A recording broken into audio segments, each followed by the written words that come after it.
Introduction à la synthèse des protéines. L'objectif de cette capsule est de vous introduire aux deux grandes étapes de la synthèse des protéines, c'est-à-dire la transcription et la traduction.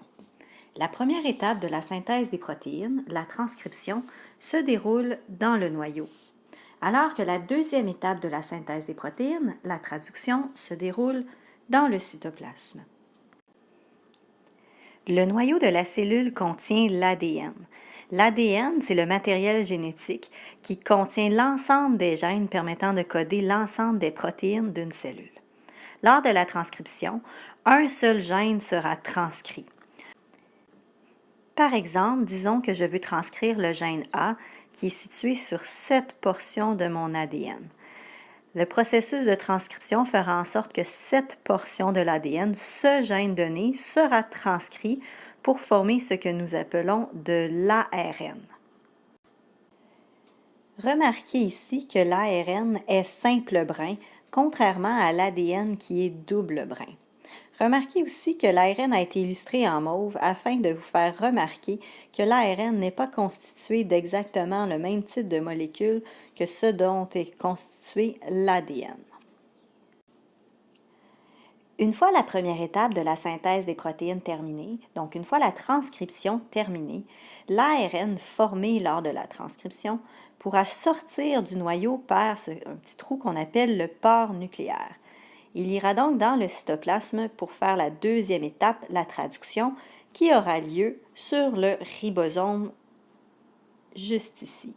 Donc, l'ARN va aller se mettre entre les deux sous-unités du ribosome pour débuter sa traduction.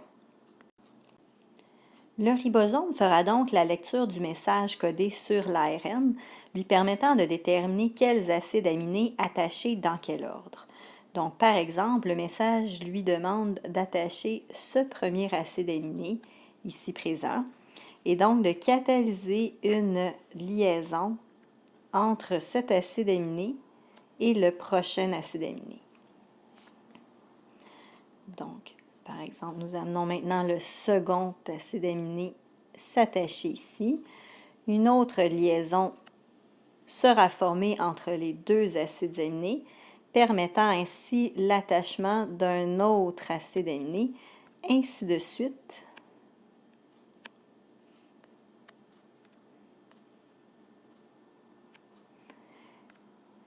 Donc, le ribosome lit toute la séquence codée sur mon ARN pour attacher ensemble tous les acides aminés nécessaires pour fabriquer la protéine. Et voilà, nous avons donc attaché ensemble des acides aminés durant la traduction. La protéine n'est par contre toujours pas fonctionnelle. Elle devra subir des modifications pour devenir une protéine fonctionnelle.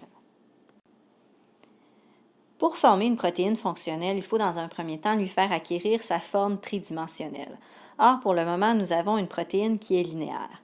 Donc, pour pouvoir acquérir cette forme tridimensionnelle, le polypeptide ici formé devra aller dans le réticulum endoplasmique rugueux où il obtiendra sa forme tridimensionnelle. La protéine maintenant formée se trouve sous sa forme repliée. La protéine qui est maintenant repliée n'est toujours pas fonctionnelle par contre. Elle doit encore aller subir des modifications et un tri dans un autre organite qui s'appelle le complexe golgien ou l'appareil de Golgi.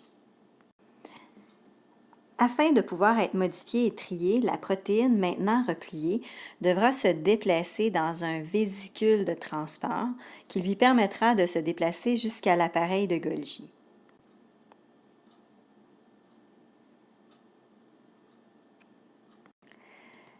Une fois dans l'appareil de Golgi, la protéine sera modifiée et triée et sera maintenant fonctionnelle. Elle pourra par la suite aller dans un vésicule de transport pour être acheminée à destination. Nous avons donc maintenant une protéine complètement fonctionnelle.